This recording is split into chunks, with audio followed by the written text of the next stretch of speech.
Chant 13. À ces mots, tous restèrent sans parler dans le silence. Ils étaient sous le charme, en l'ombre de la salle. Alors Alcinous prit la parole pour répondre. « Si tu atteins le seuil de bronze, Ulysse, de ma haute maison, c'est que tu n'iras plus errer avant d'être rendu, encore que tu aies tant souffert. Mais voici ce que je demande à chacun d'entre vous qui passez votre temps ici à écouter l'Aède et à boire le vin d'honneur au sombre feu. Dans le coffre poli pour notre hôte sont déposés les vêtements, leur ouvragé et les autres dons qu'ont apportés ici les conseillers des Phéaciens. Donnons-lui donc encore un grand trépied et un chaudron chacun. Nous nous en ferons rembourser par le peuple, car ce présent serait lourd pour nous seuls. » Ainsi Alcinous et son propos leur agréa. Chacun rentra chez soi pour se coucher. Lorsque parut la fille du matin, l'aube aux doigts roses, on courut au bateau porter les bronzes des guerriers. Alcinous, seigneur sacré, rangea tout avec soin sous les bancs, parcourant le pont lui-même, afin que rien n'allât gêner ses gens quand il ferait force de rame. Puis on revint au palais pour apprêter le repas. Alcinous, seigneur sacré, sacrifia un bœuf à Zeus qui règne sur le monde, au dieu du sombre ciel. Ayant brûlé les cuisses, ils prirent part au fastueux festin dans la joie. Devant eux, Démodocos chantait. Divin chanteur honoré par le peuple. Mais Ulysse tournait souvent les yeux vers le soleil resplendissant, souhaitant son coucher, car il ne songeait qu'au retour. Comme un homme qui rêve à son souper, car tout le jour ses bœufs vineux dans la jachère ont traîné la charrue, voit avec joie s'éteindre la lumière du soleil et le souper venir, ses genoux cassés par la marche. Ainsi Ulysse eut joie à voir se coucher le soleil. Alors il s'adressa au bon rameur de Phéacie et d'abord à Alcinous dit ces paroles. « Puissant Alcinous, honneur de tout ce peuple, ramenez-moi donc sauf, libation faite. Je vous salue. En effet, tous les vœux de mon cœur sont comblés. Ce départ, c'est cadeau que les maîtres du ciel veuillent bénir. Puissé-je, à mon retour, trouver mon épouse sans tache et les miens sains et saufs. Vous qui restez ici, puissiez-vous rendre heureux vos fils, vos jeunes femmes, et que les dieux vous donnent la vertu, toute vertu, éloignant de vous le malheur. » Il dit. Tous approuvaient, pressaient le roi de convoyer un hôte qui avait si bien parlé. Alcinous, seigneur sacré, appela un héros. Pontonoos, mêle le vin dans le cratère, puis verse-en à tous dans la salle, afin qu'ayant prié Zeus Père, en sa patrie, nous renvoyions cet étranger. Il dit, Pontonoos mêla le vin doux comme miel, puis alla le verser à la ronde. On en fit l'offrande aux dieux, aux bienheureux qui possèdent le ciel immense, sans bouger de sa place. Ulysse s'avança, remit entre les mains de la reine la double coupe et vint lui adresser ces paroles ailées. « Ô reine, le bonheur soit ton compagnon jusqu'à l'heure de la vieillesse et de la mort qui attendent les hommes. Moi, je m'en vais. Mais toi, jouis en ces demeures de ton peuple, de tes enfants et du roi, ton seigneur. » Ayant ainsi parlé, Ulysse repassa le seuil. Alcinous, seigneur sacré, le fit escorter d'un héros pour le conduire au prompt navire et au bord de la mer. Arrêté envoya pour l'accompagner des servantes, l'une portant la robe et le châle tout frais lavé, la deuxième tenant le coffre bien fermé, la troisième apportait le pain et le vin rouge. Quand ils eurent rejoint le navire et la mer, les superbes passeurs déposèrent vite les dons dans le profond vaisseau, la boisson et la nourriture. Ils étendirent pour Ulysse un drap et un linon sur le gaillard de poupe du profond navire, afin qu'il pût dormir tranquillement. Ulysse alors monta et se coucha en silence. Chacun prit place à son taulet en bon ordre, et l'on détacha l'amarre de la borne. Les rameurs se cabrant éclaboussèrent l'eau des rames. Alors, un doux sommeil tomba sur ses paupières, profond et tout pareil au calme de la mort. Comme des étalons groupés par quatre dans la plaine, tête dressée, font longue route en peu de temps, ainsi la proue de leur bateau montait et par derrière la houle de la mer tonitruante bouillonnait. Sa course était égale et sûre. et l'épervier lui-même n'aurait pas pu lutter, le plus rapide des oiseaux. Cinglant ainsi, il divisait les vagues de la mer, emportant ce héros sage comme les dieux qui avait tant souffert d'angoisse dans son cœur, dans la bataille humaine et dans la douloureuse houle. Il dormait immobile, toutes souffrances oubliées. Lorsque monta l'étoile très brillante qui s'avance, annonçant la lumière de l'aurore matinale, le navire de mer s'avançait au-devant de l'île. Il est un port dit de Phorcys, le vieillard de la mer, en ces terres d'Ithaque. Les deux falaises qui s'avancent et embrassent le port en s'abaissant vers lui le protègent des vents violents et de la houle de l'extérieur. À l'intérieur, les vaisseaux bien pontés n'ont plus besoin d'amarre après la ligne de mouillage.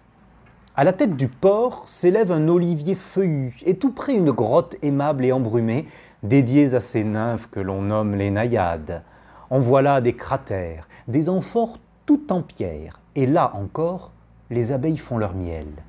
Là sont de longs métiers de pierre où les naïades tissent, merveille à voir, des étoffes pourpres de mer. Là sont d'intarissables eaux.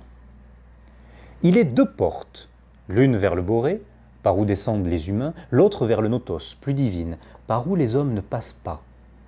C'est le chemin des immortels.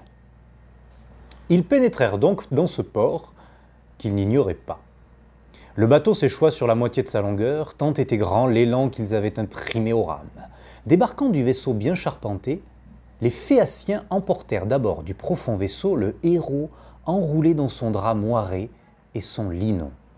Le déposèrent sur le sable, accablé de sommeil, puis emportèrent les cadeaux que les rois phéaciens lui avaient faits à son départ, poussés par Athéna. Au pied de l'olivier, ils les déposèrent donc tous à l'écart du chemin, de peur qu'un voyageur survenant avant le réveil d'Ulysse les volât. Puis ils mirent le cap sur leur pays. Mais Poséidon n'oublia pas qu'il avait menacé jadis Ulysse égal aux dieux. Et il prit conseil de Zeus. Zeus, père, plus jamais je ne forcerai le respect des immortels. Si des humains ne me respectent pas, tels que ces Phéaciens qui sont pourtant ma race. Certes, je savais bien qu'Ulysse, après tous ses malheurs, reviendrait au logis.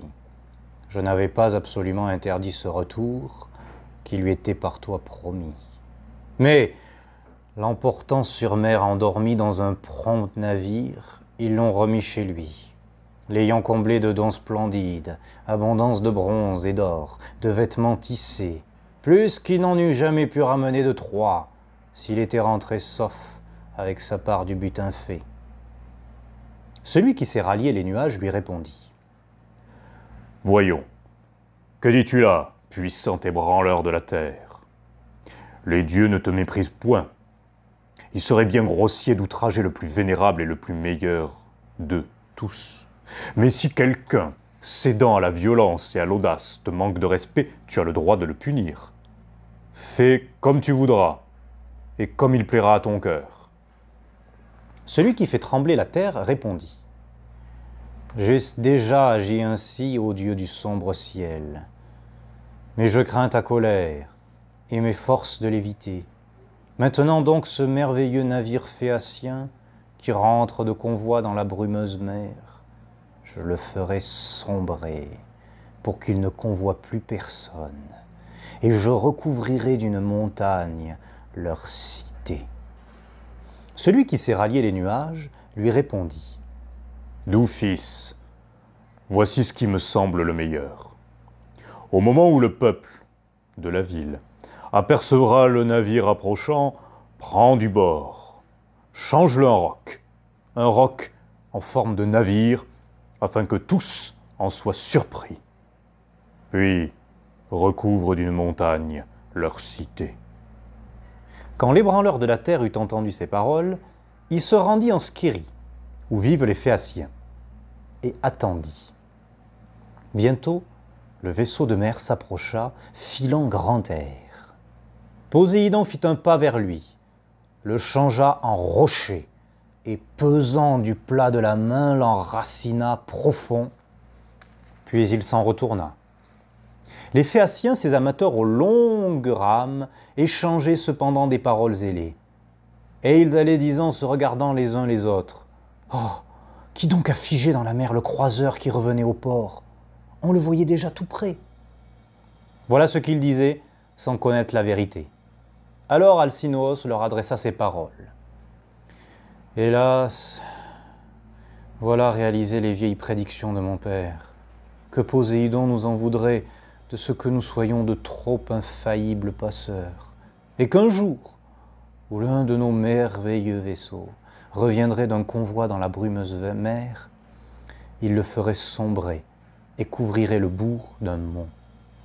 Ainsi disait mon père, et voici que tout s'accomplit. Maintenant donc, faisons comme je vous le dis.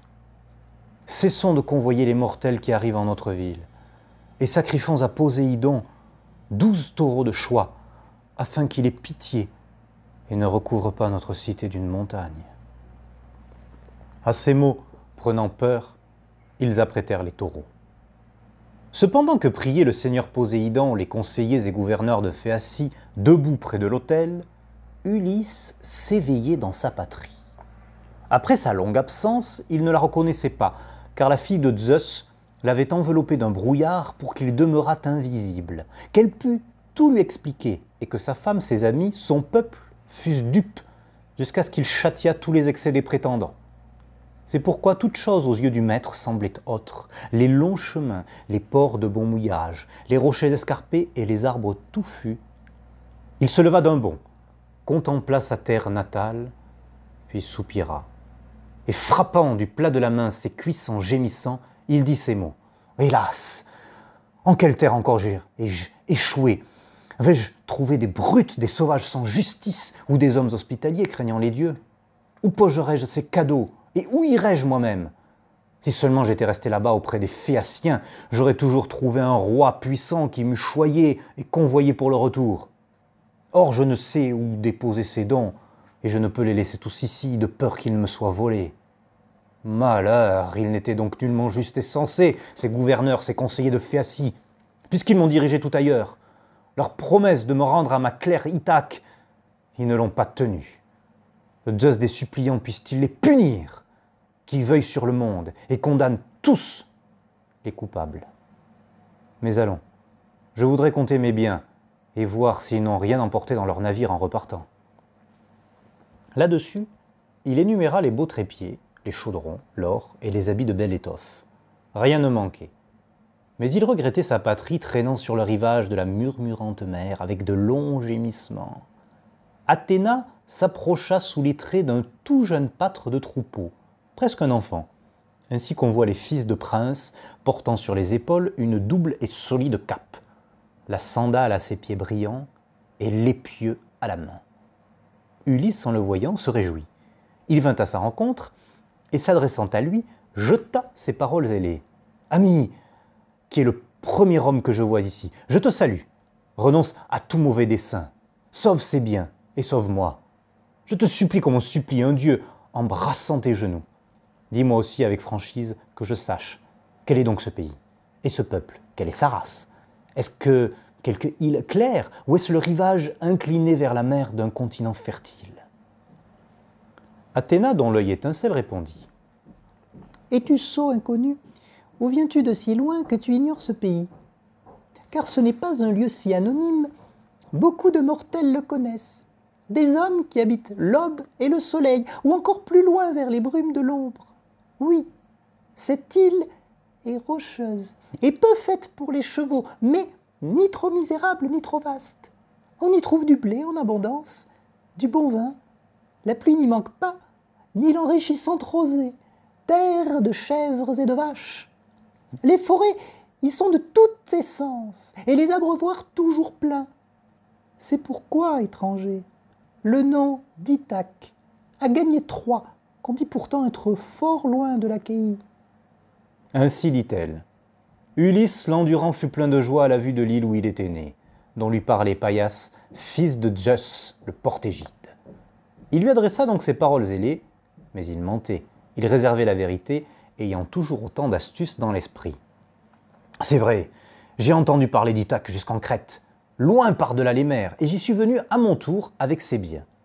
J'en ai laissé autant à mes enfants, et j'ai fui pour avoir tué le fils d'Idoménée, Orsiloque, au pied vif, qui dans la vaste Crète, de tous les mange-pains, était le meilleur à la course. Il voulait en effet m'enlever mon butin de Troie, ce butin pour lequel j'avais enduré tant d'épreuves dans la bataille humaine et dans la douloureuse houle. J'avais mécontenté son père en refusant de le servir sous Troie et en commandant d'autres troupes. Comme il rentrait des champs, embusqué avec un ami près du chemin, je le frappai de ma lance de bronze. Une très sombre nuit couvrait le ciel, personne ne nous vit. Je l'assassinai sans qu'on sût rien. Puis, quand je l'eus tué à la pointe du glaive, je courus aussitôt vers un navire et suppliai de nobles Phéniciens en leur donnant force cadeau et les priant de me débarquer à Pylos ou en Élide, où les Épéiens sont les maîtres. Mais la force du vent les fit dériver loin de là, contre leur gré, car ils ne voulaient pas me décevoir. Déportés tout ailleurs, on arriva ici de nuit. On fit force de rame vers le port, et nul de nous ne parla de souper, quel qu'en fût son désir. On débarqua ainsi et se coucha sans rien manger. Alors le doux sommeil m'envahit, j'étais épuisé. Ayant sorti mes biens du navire profond, ils les posèrent dans le sable où je dormais. Là-dessus, s'embarquant, ils repartirent pour Sidon, la belle ville, m'abandonnant à ma tristesse. À ces mots, Athéna, dont l'œil étincelle, sourit, le flatta de la main et reprit les traits d'une femme belle, grande et savante en splendides ouvrages. Elle lui adressa ces paroles ailées. « Il serait fourbe et astucieux, celui qui te vaincrait en quelque ruse que ce soit. Fût-il un dieu, ô malin, ô subtil, ô jamais rassasié de ruse, ne vas-tu pas, même dans ton pays, abandonner cette passion pour le mensonge et les fourbes discours? Allons, n'en parlons plus, puisque nous sommes, toi et moi, des astucieux. Toi, de loin le premier des hommes en conseil et discours, moi, fameuse entre tous les dieux pour ma finesse et mon astuce. Ainsi, tu n'as donc pas su reconnaître en moi la fille de Zeus, Athéna, celle qui t'assista dans chacune de tes épreuves, celle qui t'a gagné le cœur de tous les Phéaciens.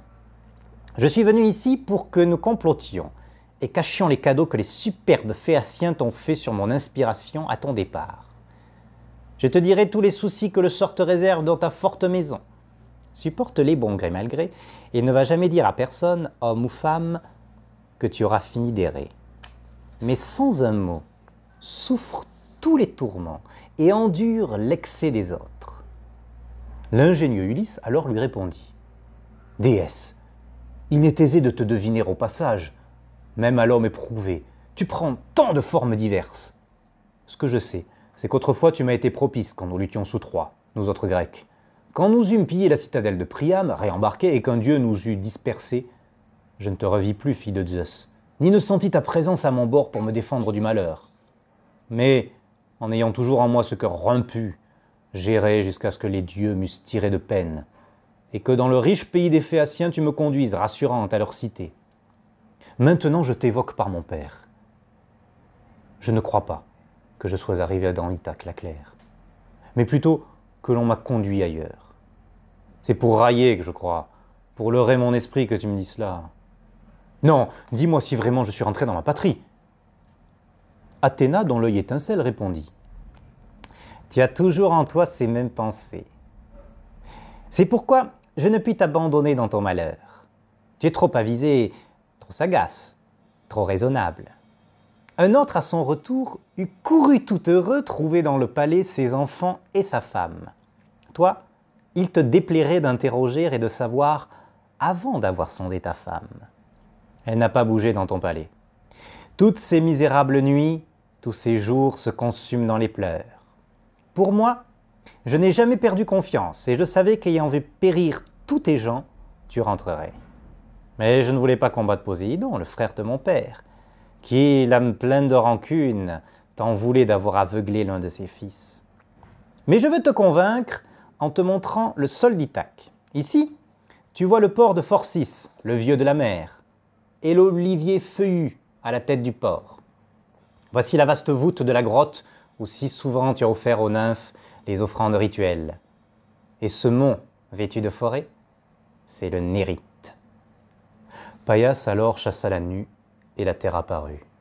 Ulysse l'endurant se sentit plein de joie à la vue de son île et baisa la terre du blé. Sans attendre, élevant les mains, il invoqua les nymphes. Nymphes, filles de Zeus, naïades, je ne croyais plus vous retrouver. Maintenant, de mes plus doux vœux, je vous salue. Nous vous ferons des dons comme autrefois, si, me gardant sa bienveillance, Athéna la pillarde me laisse vivre et fait croître mon fils. Athéna, dont l'œil étincelle, répondit « Rassure-toi et ne prends point souci de tout cela. Mais dans le fond de l'antre merveilleux, dépêchons-nous de déposer ces biens, pour que tu les retrouves saufs. Réfléchissons ensuite à la meilleure des issues. » Cela dit, la déesse entra dans la grotte embrumée et chercha des cachettes par la grotte. Puis Ulysse apporta tous ses biens, l'or, le bronze inusable et les beaux vêtements qu'il devait au roi phéacien. Puis Athéna, fille de Zeus, le porte-égide, avec soin les rangea et ferma l'entrée d'une pierre. Puis, assis tous les deux au pied de l'olivier sacré, ils combinèrent la mort des insolents prétendants. Athéna, la déesse aux yeux brillants, prit la parole. « Fils de Laërte, enfant de Zeus, industrieux Ulysse, cherche comment t'attaquer aux indignes prétendants qui font la loi depuis 3 ans dans ton palais, courtisant ton épouse et la comblant de leurs cadeaux. Elle, pleurant toujours sur ton absence dans son cœur, elle enflamme chacun. Elle promet à tous, elle envoie des messages, ayant toute autre chose en tête. » L'ingénieux Ulysse alors lui répondit. « Hélas, je devrais donc subir l'affreux sort de l'Atride Agamemnon en revenant dans mon palais. Si tu ne m'avais pas tout dit, déesse, comme il faut. Allons, trouve-moi donc le moyen de les en punir. Demeure près de moi pour m'insuffler la même audace que lorsque nous déchirions les voiles brillantes de Troie. Assiste-moi avec la même ardeur étincelante, et j'irai volontiers me battre contre 300 hommes avec toi, souveraine, si tu veux bien me soutenir. » Athéna, dont l'œil étincelle, répondit. « Oui, certes, je t'assisterai. Je serai là quand nous travaillerons. Et je crois que beaucoup souilleront le sol infini de sang et de cervelle. Allons, je te rendrai méconnaissable à tous les yeux. Je flétirai ta belle peau sur ton corps souple, ferai tomber tes cheveux blonds et te revêtirai de haillons qui rendront ta vue odieuse à tous. J'éraillerai tes yeux si beaux jusqu'à présent pour que tu sois hideux à tous les prétendants, à ta femme et au fils que tu as laissé au palais. Pour commencer, tu te rendras chez le porcher qui veille sur tes porcs. Il t'a gardé son affection, il chérit ton enfant et la prudente Pénélope. Tu pourras le trouver avec ses porcs. Il paisse près de la roche du Corbeau, sur la source Aréthuse, se nourrissant de glands salubres et buvant l'eau noire qui accroissent la graisse abondante des porcs. Reste là près de lui et questionne-le longuement. Cependant que j'irai à Sparte aux belles femmes, rappeler Télémaque ton enfant, mon noble Ulysse. Il s'est rendu à la vaste Lacédémone pour demander à Ménélas si tu vivais encore. » L'ingénieux Ulysse alors lui répondit. « Pourquoi ne lui as-tu dit, toi qui sais tout? Tu voulais, n'est-ce pas, qu'il souffre à son tour en errant sur la mer sans moisson, et que d'autres mangent son bien ?» Athéna, dont l'œil étincelle, répondit. « Sois donc pas trop inquiet pour ton fils. C'est moi qui l'ai guidé pour qu'il acquiert bon renom en ce voyage. Il n'a aucune peine. Bien tranquille, il loge chez l'Atride et vit dans l'abondance. Il est vrai que des jeunes gens le guettent sur leur barque pour le tuer avant qu'il n'ait rejoint sa terre. Mais sois tranquille. Avant, quelques-uns seront sous la terre d'entre ces prétendants qui te dévorent tout ton bien. » Sur ces mots, Athéna lui donna un coup de baguette. Elle flétrit sa belle peau sur son corps souple, fit tomber de son chef ses cheveux blonds et lui posa sur tout le corps la peau d'un homme très âgé, puis érailla ses yeux jadis si beaux. Elle lui mit d'autres habits, de vieux haillons crasseux, loqueteux, tachés de fumée. Elle jeta dessus une ample peau de cerf râpée, lui donna un bâton, une affreuse besace toute trouée, la bretelle était une corde. On se quitta sur cette entente. Athéna se rendit à la divine Sparte, pour chercher le fils d'Ulysse.